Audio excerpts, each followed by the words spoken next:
Lo dijo en la primera hora. Muy bien, 7 de la mañana con 12 minutos. Comenzamos con la ronda de entrevistas correspondiente a la jornada del día de hoy. Gracias por la interacción de nuestra audiencia sobre los temas que hemos enfocado el día de hoy. Por ejemplo, no había visto este mensaje sobre el tema de las carreteras. Me dice uno de los tuiteros, Daguijo es el nombre. Bueno, así es el seudónimo en su cuenta Twitter. Sobre el tema de las carreteras en Manabí, La Manta, Rocafuerte, Santa Ana, Poza Honda, Cascola, Cadena, carreteras en muy mal estado. Nos había pasado este dato. Y también le agradezco a Gustavo Valdivieso, que justamente es esmeraldeño y nos ha referido igualmente la preocupación que existe en la provincia de Esmeraldas por el tema de inseguridad, ¿no? Que son temas que preocupan.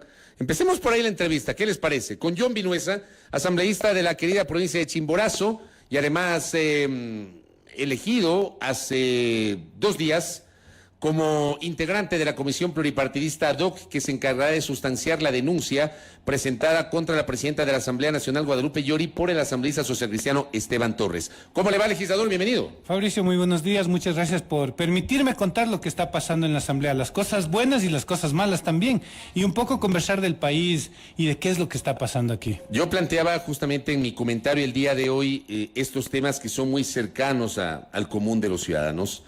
La ausencia de medicamentos, las dificultades para acceder a los servicios públicos, qué pasa con la educación, las escuelas que están a punto de iniciar clases y no están preparadas, hay parte de la infraestructura educativa fiscal que no está lista para recibir estudiantes pese a los 2 años de pandemia, el tema de inseguridad, la falta de empleo, y a ratos uno siente, legislador, que una buena parte de la clase política no está sintonizada con esto. ¿Cómo le ve usted? A ver, y al final de su comentario, porque estaba ahí afuera escuchándole, lo que le escuché decir fue, no entiendo. Pero es facilísimo entender, es facilísimo. ¿Cómo le entendemos? Es simple. ¿Por qué tenemos delincuencia en las cárceles que está con una inseguridad brutal? ¿Por qué tenemos delincuencia en las calles? ¿Por qué hay asesinatos, sicariatos? ¿Por qué la gente se muere en los hospitales?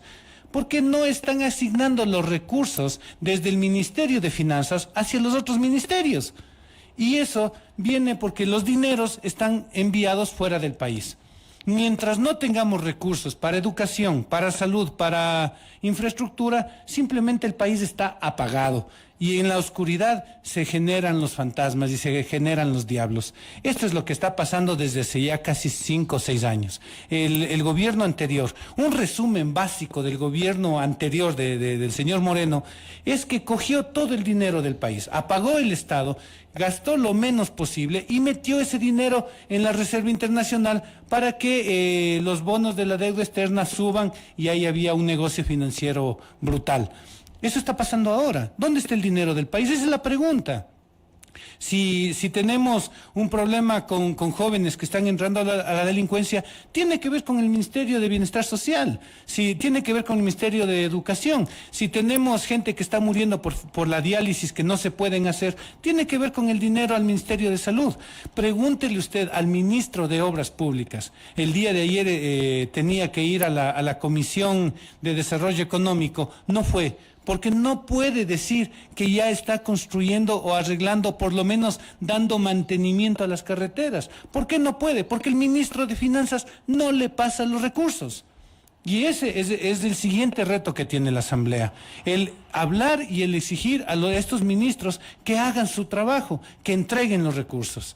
El resto es una decantación de eso, no es políticas públicas desde el gobierno, desde los ministerios, existe. Y existe desde hace décadas. Los ministerios tienen claro un plan de desarrollo, pero si no les ponen recursos, no hay a dónde irse, ¿no? Entonces, ahí es cuando viene la Asamblea Nacional como la supuesta piedra de toque, que es la que bloquea al gobierno. ¿Bloquea al gobierno? ¿Es verdad que la Asamblea le bloquea al gobierno? Tenemos una primera ley tributaria, que era para recaudar en principio 10,000 millones de dólares. Y que en el fondo tenía un manejo de más de 100,000 millones de dólares en el libro 3 corporativista. Y esa ley por la Asamblea pasó. pasó íntegra. O sea, el gobierno tiene toda esa estructura y esa herramienta fiscal para haber solucionado muchos de los problemas que tiene el país. Pero no lo hace, porque el dinero no está en el país. El dinero sigue saliendo a esa reserva internacional. Tenemos la segunda ley, la ley de inversiones. Esta ley que dice, como hay la ley de inversiones, entonces Esa no fue podemos... rechazada por la Asamblea. Fue analizada, fue aceptada, revisada, debatida, se planteó un informe de mayoría, yo planteé un informe de minoría, se analizó de todas maneras y finalmente, en la suma y resta entre las cosas buenas y malas que tenía, mucho más fuertes eran las malas que las buenas. Y por eso la Asamblea, defendiendo intereses del país, defendiendo los intereses del país, decidió negarla. Pero más allá de eso, hay otras leyes, vetos presidenciales a los que nos hemos allanado, hemos aceptado. Entonces, la Asamblea hace lo que tiene que hacer. No, yo estoy de acuerdo con usted, y yo le he político. comentado, a mí siempre me hace ruido cuando dicen que la Asamblea bloquea al Ejecutivo cuando la única ley negada en los 11 meses de Lazo es la ley de inversiones. La ley de inversiones. La reforma tributaria, ahí usted sabe lo que pasó en noviembre, finalmente entró en vigencia, y las otras leyes siguen su trámite ordinario, no es que han sido negadas. Entonces sí me llama la atención cuando desde el discurso oficial se dice que la Asamblea bloquea. ¿Sabe por qué? ¿Ah? ¿Sabe por qué? Porque la única institución que tiene el poder de equilibrar, o digamos, puede equilibrar los poderes en una república es la Asamblea frente al Ejecutivo. En todos los países del mundo. En todo y en la historia de la humanidad. Las asambleas son el espacio del debate, del diálogo, del conflicto. Así es la democracia. De hecho, nuestro país tiene digamos, no está acostumbrado desde hace ya varios años a tener una asamblea deliberante. Lo que ha tenido es una asamblea de mayorías absolutas que solo alzaban la mano y ya estaba todo predefinido.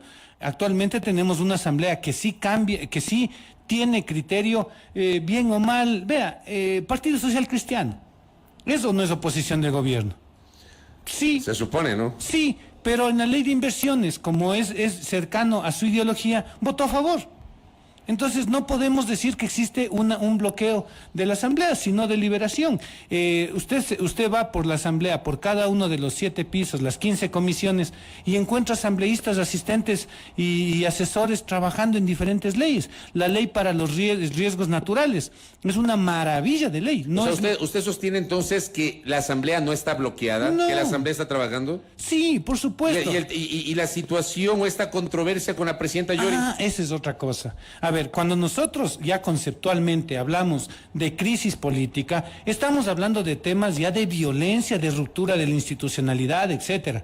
Cuando vemos una asamblea que trabaja y trabaja y trabaja en cada comisión, pero en el pleno existe un problema político-administrativo con una persona que al parecer está generando algunos problemas, porque así lo tengo que decir ahora. Claro, tenemos una complicación que se suma al hecho de que la Asamblea no comunica lo que hace. Si yo digo que la Asamblea está trabajando en varias leyes, muchos ciudadanos van a decir, ¿cómo es que está trabajando? Si no sabemos. Y es que la Asamblea tiene este gran problema de no contar lo que hace. Y no solo eso, también es como una persona maltratada a la que le pegan y se queda callada. No cuenta, no se defiende, no dice, no es verdad lo que me están diciendo. Y este problema comunicacional de la Asamblea hace que tengamos estos índices de poca aceptación frente a la ciudadanía, más la heredad que tenemos de asambleas anteriores, que sí quizás se portaron Pero no mal. es un problema solo comunicacional, también hay un problema político. Dígame cuál. Le pregunto, esta situación con la presidenta. Por supuesto. A eso me refiero. Claro, pero justamente se ha dado el trámite dentro de un conflicto, porque estamos hablando de democracia, pero se ha dado el trámite y este rato hay que sustentar una denuncia. Y esa denuncia pues llevará a los siguientes pasos. Claro, es como en su familia. En su familia hay 5 personas, una se porta mal, no significa que su familia esté en crisis, significa que hay una persona que probablemente se porta mal y a quien hay seguramente que corregir. Eso es lo que está pasando en la Asamblea. Sí, pero, hay palabras que se usan demasiado libremente. por ejemplo, esta palabra terrorismo. Un indígena o un campesino corta un árbol, bloquea una carretera, ya es terrorismo. ¿Eso es terrorismo? Pero se usa. La misma palabra corrupción se usa muchas veces en diferentes formas demasiado amplias. Y lo mismo con las crisis. No es que haya una crisis política o institucional. Hay un problema político-administrativo con una persona. ¿Cómo solucionamos ese problema político-administrativo con esa persona, asambleísta John Vinuesa? La Asamblea lo está solucionando, ha planteado la creación de una comisión que sustente la denuncia, que revise, que haga una evaluación de lo que acusa el asambleísta Torres, revisar en una matriz. La metodología es relativamente sencilla, una matriz de Excel, una tabla. Primera columna, las 27 funciones de la presidenta de la Asamblea. Segunda columna, las acusaciones del asambleísta Torres. Tercera columna, ¿hay prueba o no hay prueba que sustente lo que él dice? Y cuarta columna, valoración. Si ha incumplido funciones, la comisión dará una recomendación. Si no ha incumplido las funciones, la comisión dará otra evaluación. Ahora, esta comisión asambleísta John Vinuesa nace legítima. ¿Y por qué le hago esta pregunta? Primero porque en los episodios del día martes, la presidenta Guadalupe Llori se negó primero a dar paso a que se conozca y se vote el cambio del orden del día propuesto por la asambleísta Marcelo Holguín, que es lo que provoca que le apelen la conducción de la sesión y finalmente esa apelación prosperó. Llega el primer vicepresidente de la asamblea, retoma la sesión, dispone que se toque ese punto, se aprueba el cambio del orden del día, se lo ubica como segundo punto, comienza el debate del proyecto de resolución y se integra a la comisión pluripartidista. Pero a renglón seguido, la presidenta Llori acudió otra vez a la Administración de Justicia para presentar una denuncia por incumplimiento de orden de autoridad competente, refiriéndose a las medidas cautelares que le beneficiaron el pasado 5 de abril y que provocaron que para esa sesión del 5 de abril el asambleísta Fausto Jarrín retire la intención de promover un cambio del orden del día para conformar ese 5 de abril la comisión pluripartidista. O sea, todo esto es un relajo. Pero sí ve que no es todo, es ella. Sí, pero estos temas son los que justamente generan estas discusiones políticas en la Asamblea. Yo le pregunto, con este antecedente que le estoy señalando, ¿hay legitimidad de nacimiento, de origen de la comisión que usted integra ahora, la comisión pluripartidista? Absolutamente, y legitimidad en varios sentidos, inclusive social y político. El hecho de que yo esté presente en esta comisión es súper interesante, debido a que yo no tengo una bancada, no tengo una agrupación, no tengo un grupo a quien responder más allá que los ciudadanos que me han elegido. Y eso en la Asamblea genera mucha debilidad política. No estás en una gran bancada en 47 votos que canten al unísono, pero sin embargo anteayer se dio esto. Hubo la posibilidad de que un independiente, de verdad independiente, no independiente alineado a usted no es parte de ninguna bancada. De ninguna, nunca la firmé. Usted no está en el BAN ni en ninguna otra bancada. En ninguna bancada. Para ser parte de una bancada hay que firmar, y yo no he firmado. Mis actuaciones son muy claras respecto al hecho de una independencia. ¿Qué pasó?